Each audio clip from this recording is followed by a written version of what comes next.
something that might be happening on your bus, but it's just a real simple, it's just keep eyes on them, keep them safe, and then 911 if you feel like it, but like he says, it's gonna be over shortly. So, and if you don't have a health care plan, you are not expected to do anything except get help, keep them safe, and get help. Any questions about that? Yeah, well, I think you answered mine. I was punching in, the scanner didn't work, and I seen the kid at tutor time said seizure. And one of the kids Hey, I'm Leah. had perfume or something, and I smelled it, and somebody was, you know, with their eyes to open up the windows, air it out. When we got to tutor time, the girl said that the one that had the seizure said that she was about ready to have one. I contacted tutor time to tell them that she said she was lethargic because of the windows being open and being hot. From my experience, my wife's had them for 30 years, there's an onset. She says that she was told, she's only 5 years old, she told me that her onset is being lethargic. So I asked her, where's her water? She didn't have it. So I asked them to remind the parent to make sure that she has water. That way, because she was really So there's, lethargic. yeah, there's no health care plan for her. Yeah. So that's, you did exactly what you were supposed to do and get help and notify people of what happened. And that's just what we're saying is that you don't absolutely, you may not ever have one for them because the parents and the nurse are gonna come up with that for us. And if they don't come up with it for that student, then we just leave it alone. Backing out of the stalls, we tried to show this last. Joy? Yes. Do we have, I asked Tammy on a Thursday, do we have to have our seizure, what do we call it? Medication authorized, renewed every year? I would think so. At least ask the nurse about it, because I know that we don't know what expires when, but contact parents or the nurse at the school and make sure that your stuff is updated. And if it's okay for another year, if they give you the okay, then it's fine. Okay. So backing out of the stalls, we had this conversation last month about how far to back out. So we found the videos. Become a versatile and in-demand asset in the workforce with the University of Florida's College of Pharmacy Forensic Science. Thanks to our great movie people. Where are they? They're probably out running around. I'm right here. Oh, there she is. Patty and Kim. They're showing us how far to back out and how not to do it. So, right now, is this the right way or the wrong way? This is as good as smiling. It's been done by trained professionals.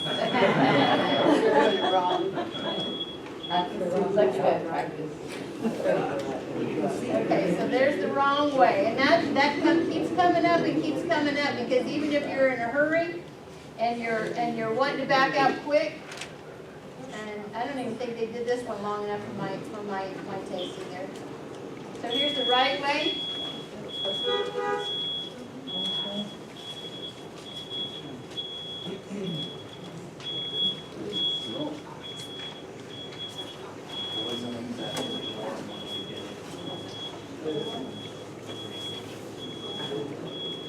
So they want the space, and I think she could have even gone back a whole bus length because you got a whole lot more room behind there, but then that means more buses see you, more potential of people not being able to back into you. So thank you very much, ladies. That was So while you got it on there, them other buses coming around, they see anybody backing up, what should we be doing? Stop it. Yeah. Yeah. So if you the back person backing has the right of way. So be decent to each other, okay? Sindel has decided not to become a map checker, so we dragged Bev into it. So if you have questions about creating maps, getting maps checked, it is Bev and Michelle that are checking maps every month. So now we came up with a new feature. We have a trainer triangle. So there are prizes involved, so pay attention. So Alicia has a question for you. Hi guys. So we were discussing how do you secure your bus? Someone give me the right answer, please. Put it in neutral, pull the parking brake, shut it off, Good and then job. when you get off the bus, you flip the emergency switch, for the doors, close them, and then clip them closed. Just make sure that you put it into neutral first before you put the parking brake on. We've had several mechanics get on buses that the bus was in drive. Emergency brake was pulled, but the gear shift was in drive. It has to be in neutral. It always goes into neutral on a CDL bus before you pull the emergency brake. Very good. Tony's got a question. Mine is, you have to stop at a railroad track. What happens if you do not stop at a railroad track and you get caught? It's a $200 fine by a cop. It's 60 days without your CDL also. Oh, really? Oh, First offense, second offense is 120. Can you say it louder? We can't hear you guys. Louder. 60 what? 60 day, you lose your CDL for 60 days on a first offense for running a railroad track. and it's a ticket. And a ticket, yes. And a ticket. He's talking about railroad tracks. There are so many buses I see that do not open your doors. I've always been told you're supposed to open your doors. We have, we train you to pull up to the railroad crossing with your hazards on. In the right lane. In the right lane, far right lane, open your door and shut your door. Because at the DMV, if you are testing at the DMV, it's required. It is not a state law for you to open the doors So you don't and shut have the to. doors. It is best practice. That means if you can't see, or you don't open your door and you go and there's a train, you can't be wrong on that. You can't always But hear either. here's the thing, you can, if you can see down the track, can I tell you a story? Yep. Okay. The reason that some people may not want to do it is because in a big CDL bus, Kathy was pulling up to a road track out in the country. She stopped, opened the door, looked this way, looked back, and there was a man standing there. Oh. So, yeah, it freaks you out. So, the best practice, especially around here, Wichita, probably not going to come up with homeless people. Hopefully that never happens again, and hopefully you didn't have any malintent, but, you know, you use your best practice. Some of our railroad tracks go back at an angle, and you can't see unless you open up the door. So the best practice is open the door every time. If you're, you know, your hair's on your neck standing up and you don't want to open the door, don't open the door. You're not going to get in trouble by the law for it, is what I'm saying. 249. But hang on a second. 249, we never open our door, and the reason why is we have our kid that has seizures set up front, and his seizures are caused by elements to the cold and heat. And so we got permission a long time ago, so if you see our bus, that is why. Tina's got to put a good point. She's got a student that's prone to, highly prone to seizures, that climate change and elemental elements might come in and trigger that seizure, so they do not, and they've had permission for that, and they've gotten that okay. So in that case, we're okay with that too. Yes. On 37th, the railroad tracks, looking south, you cannot see until you're out past the arm. That's right. Well, yeah, 'cause Right. you tell us Sunflowers are way too tall. Where sunflowers are way too tall, and if it's something like that, we can probably call somebody and get that cut down for you. I've had it, I reported it I 3 did times too. already. Reported it 3 times? Okay. All right, so now we've got it on recording, maybe we can get something done about it. Mandy? If you are ever in a situation where you're coming down Maze and you have that railroad track there, one day traffic would not let me over because I had turned out from the apartments, the Fieldstone apartments. I was trying to get over into the lane so I could immediately, you have that railroad track there, and I couldn't get over. So I was forced to do it in the left lane. I did not open my door, but I did everything else. Is that illegal? No. I did think that I was. I would, wasn't there in the circumstances, I don't know, but maybe wait a little bit longer. I know sometimes the traffic just doesn't allow for it. And Well, I thought I had a space and then someone pulled right out, you know, and there was no way that I could get over there, so I that's where had we no use choice. best practice. Best practice. Well, I just wanted to know if it was illegal. No, it's not. It's not a state law that you have to do that. And Kim is next. Well, my question, I just found out this a while ago, but my question is, how many seatbelt cutters do you need in a bus? 2.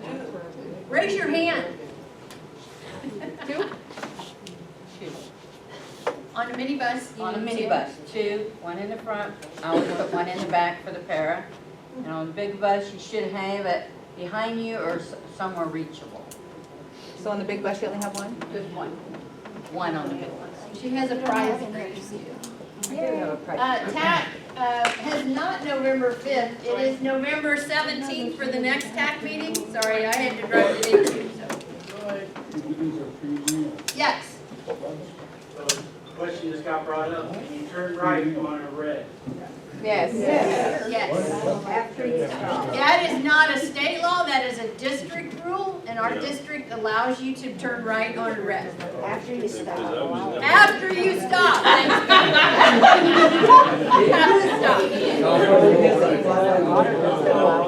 But I don't like to, I like to stop, and that's okay. I know, but what if you're in that district? Yeah, you can stop, it's, you know, it's best practice, best practice. How do you know? Shannon, They just do whatever.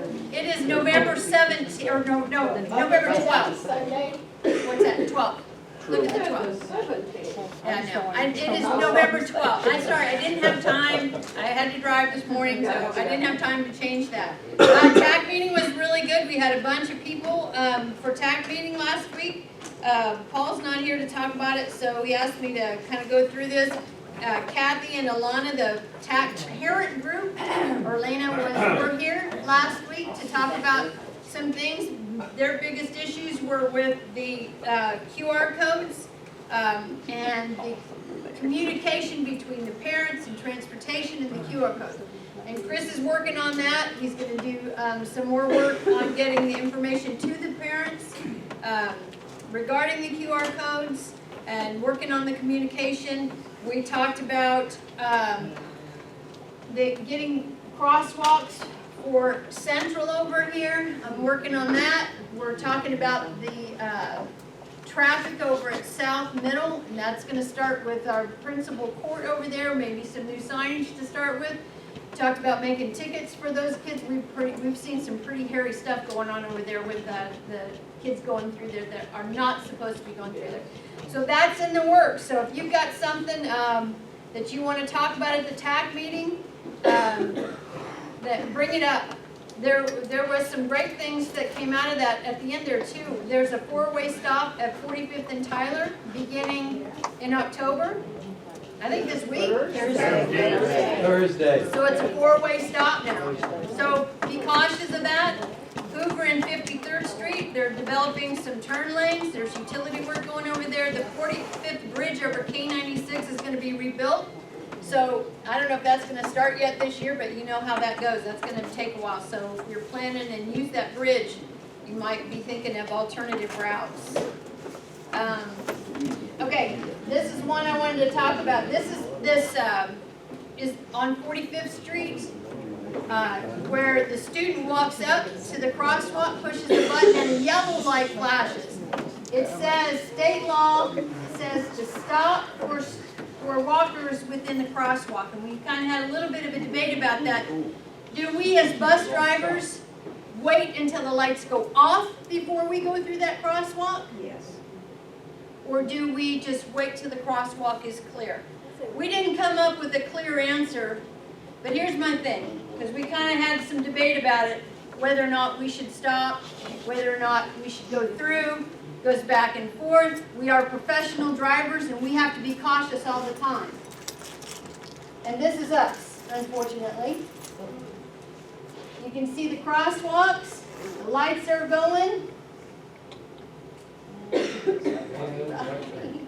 Oh, there it is.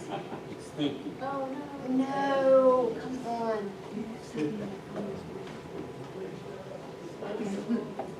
Hit refresh, and I refresh it. That's right. That's right. We need to see this.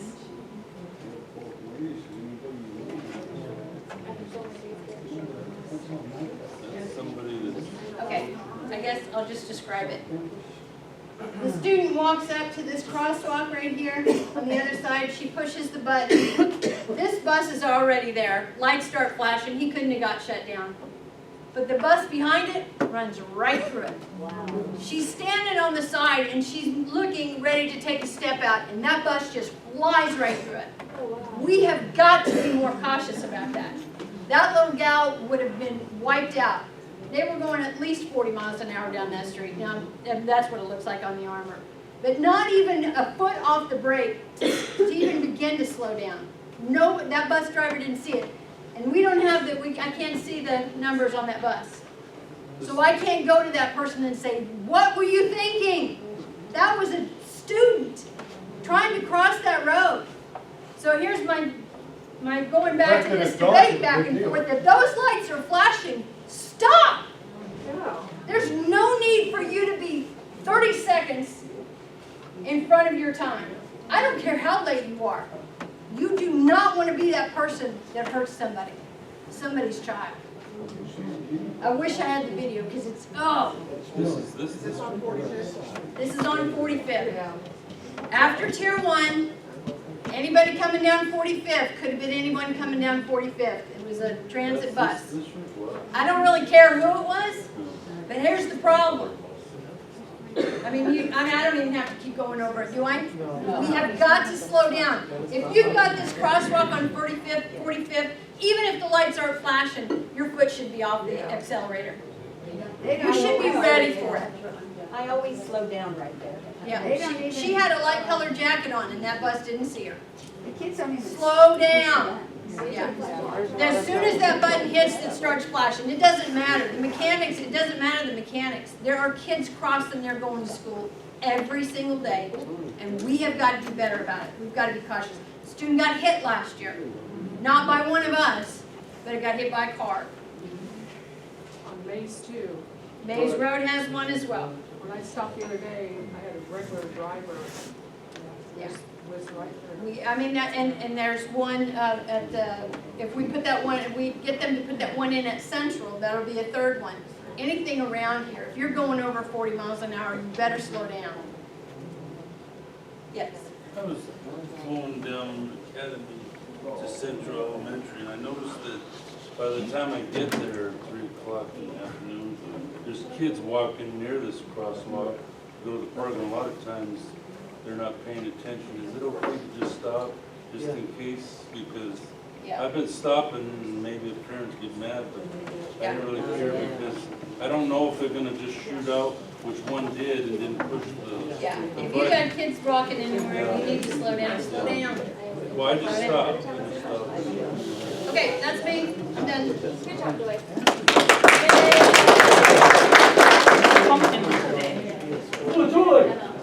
Yes, sir. When do we roll the daylight savings time or the other, whichever way? November 9. Okay, now we're gonna look, and we'll get back to you. Can somebody look at and tell me when the time zone changes? November 3rd, official date. Please don't forget. You gotta go there, take a rain. Fall back. In the spring, we spring forward, in the fall, we fall back. Yeah. Mechanics, do you have anything to add? Oh, yeah.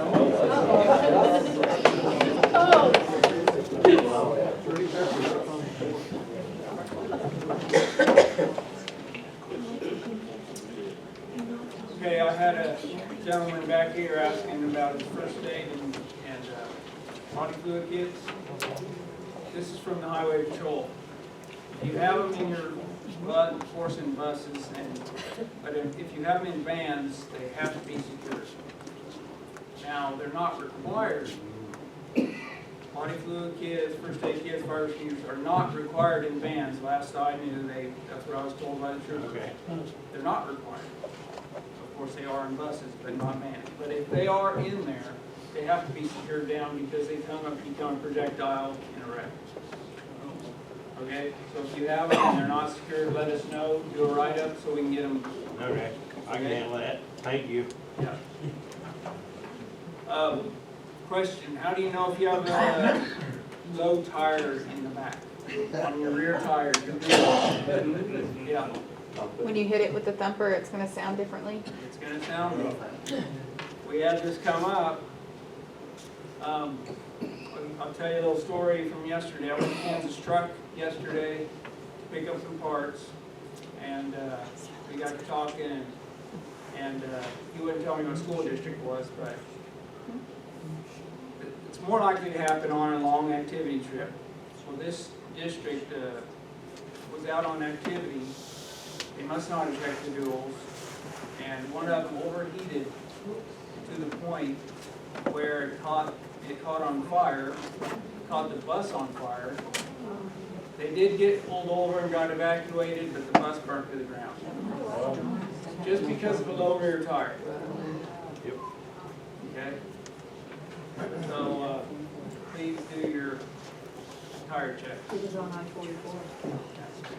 Do your tire check, so there's over 200 vehicles for us to take care of, and we can't do them for you. You need to check them. Okay. You guys, on your you do your pre-trip inspection sheets every day? Is there a thing on that you're checking off that you're checking your oil change stickers on there? Is that on there? No. Well, yeah. Not the oil change You're supposed to date it, aren't you? There's a fluid checks, but then she wants us to put our mileage, because I check everything at the bottom of the paper. I think it should go that you're checking your oil change stickers. Yeah, it needs to be added. Oh, I write it on mine, next service is due. No, that's not on there. It just, if we could add it, that'd be cool, because just something to make sure you guys are checking those stickers, you know. 2,000 miles past due is crazy. I don't know how that gets overlooked. We had one 4,000 past due. That was over the summer. That was that van.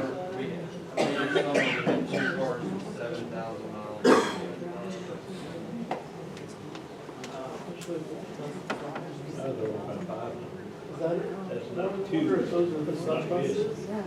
Were they sub buses that don't get cheaper out? For what? For the oil change?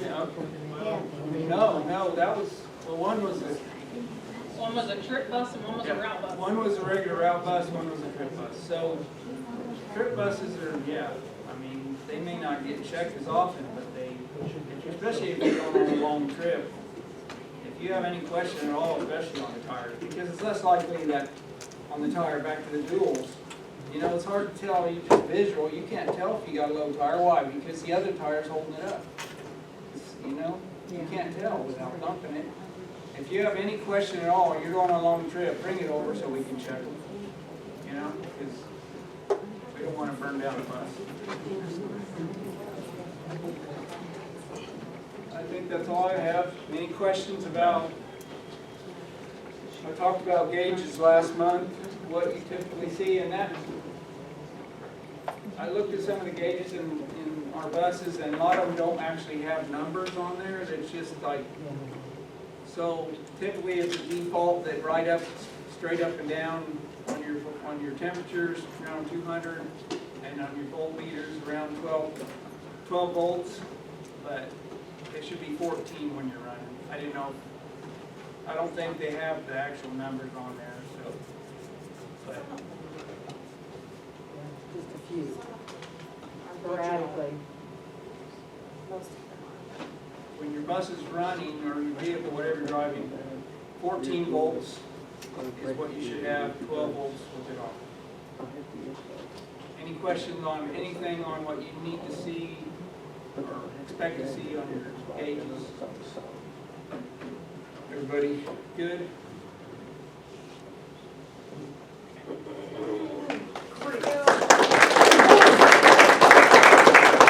Thank you guys for all that you do. We appreciate you. Yes. Save your air doors. So when you shut down for the day and you turn your bus off, make sure you're opening, we're talking CDL buses with the little switch on the top. Make sure you're releasing the door pressure on those when you're parking them. Don't quick start your bus. Does everybody know what that means? Make sure you wait for that wait to start light to go off before you start it. Don't be just running in and starting it right up. Yes, sir. Some of them is waiting for the check engine light to go off before you start also. There you go. Important phone numbers, you might want to take a picture of that if you don't have it. It's actually in everybody's book, so you should already have it. If you don't want it on your phone, you can take a picture of it, but those are important phone numbers that everybody should have in your bus, in your folders. Sorry, did somebody need me to go back? Uh-huh. I'm sorry.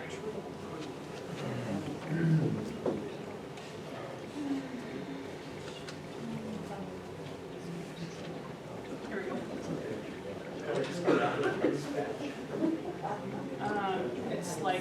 It's just dispatch that goes out to the county workers. Got it?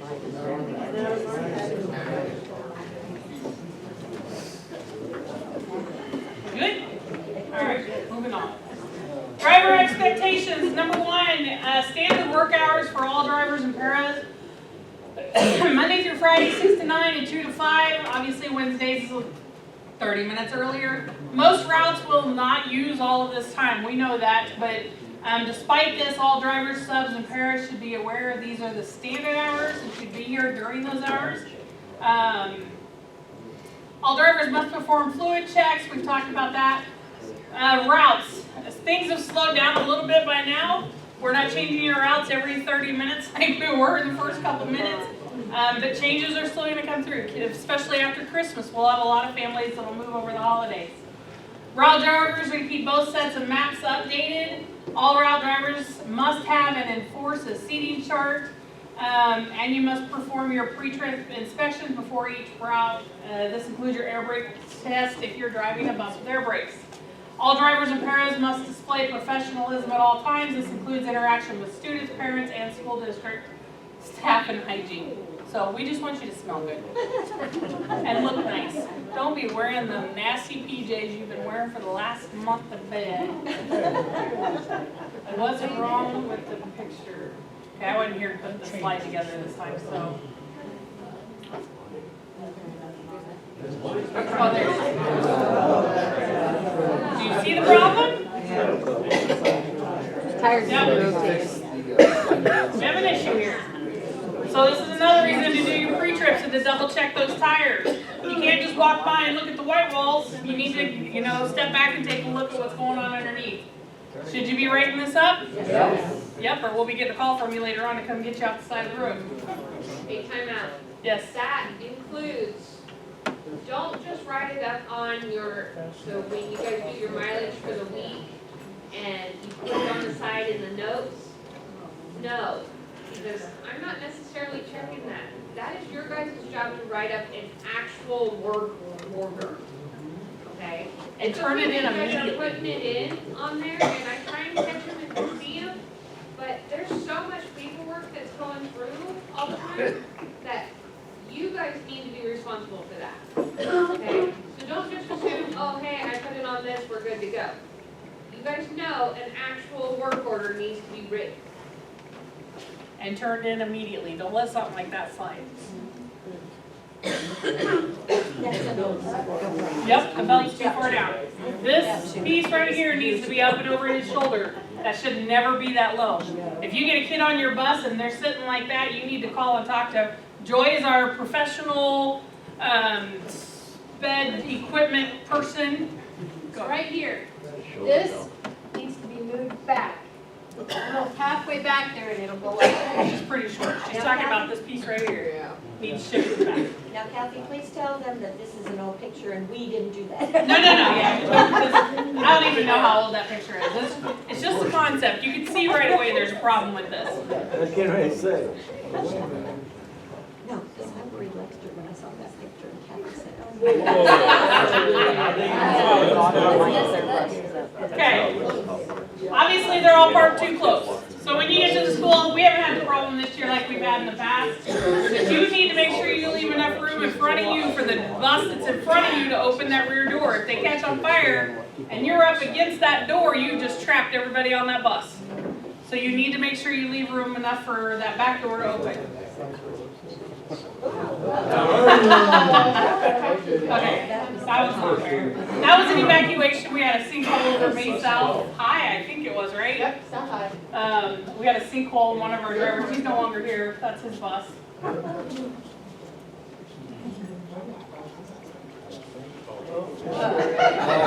Winter's coming. I will get a phone call about this, guarantee. It's just which one of you is gonna do it. I would be able to drive. Guaranteed. They shouldn't be driving, that's just it. That's not our bus, thankfully, but I get a call every year about one of you guys not cleaning your windshield off. Oh my goodness, I just saw one of your buses driving down and I could barely see their faces because of all the snow. Don't do that, come in. You know if it snows, come in and clean your windshield off. Don't let that happen. Another bad tire. Yep. Okay. Sick leave requests. Just a reminder, sick leave is to be used when an employee is sick, has doctor appointments, is caring for an immediate family member who is sick, or who has a doctor appointment, or a death of a close friend or family member. Sick leave is not for going on vacation, going to court, taking a trip, or attending a wedding. Those are reasons to use personal leave, not sick. That is in the employee handbook, and I'm reading that because Brandy Riney, who is our lead payroll lady, sent that to me. They're seeing a lot of sick leave requests for crazy stuff that is not sick leave related. If you don't have personal time available and you want to use it for one of these things and you don't have it available, then it's an unpaid time off for you. Okay, you cannot use sick leave if it's not related to one of those items. If you are a sub driver for a special ed bus, I had a para come see me this morning, had a sub driver a couple times over the last couple weeks. They were hooking a wheelchair down and their sub driver took off while they were still bending over and hooking the chair up. Dang near just slammed them into the back door. You cannot move until that para has got that chair. First of all, you shouldn't be moving because that chair is not secured yet. Second of all, don't throw our paras out the back door. Especially on the big buses. I don't know if you guys, maybe we need to sub you some of our subs through our big sped buses. When you have all that open room in the back, it's all wheelchairs. There is nothing for a para to hang on to like there is in a mini. Minis, they can hold on to those seats as they move through the bus. On the big bus, it's wide open space back there. They got nothing but the chair to grab onto, and if they're bent over hooking a chair in, just don't do that to my paras. We don't want to send anybody to the doctor for that. So please, please, please make sure, maybe you guys develop a hand signal, say, okay, I'm ready, or something, communicate. Just be nice to our paras. If you can't make it for a safety meeting, you have 1 week from the time that it's posted to view, sign the sheet. The clipboard is on Tammy's desk. If you need time off, make sure you can continue to fill out those white sheets, stick them in my box. You can also go online. You must also go online and make your request there so the payroll knows where it's coming out of, whether it's personal or sick leave. And you have to go in and request your time off. We have somebody this week that's gone. I didn't get a white sheet. I had no idea they were gone. It's done on Skyward. They went in and requested the time off, but I didn't have the paperwork. I don't see that when you ask for time off online. I don't have access to that. That's all payroll. So when you request it off online,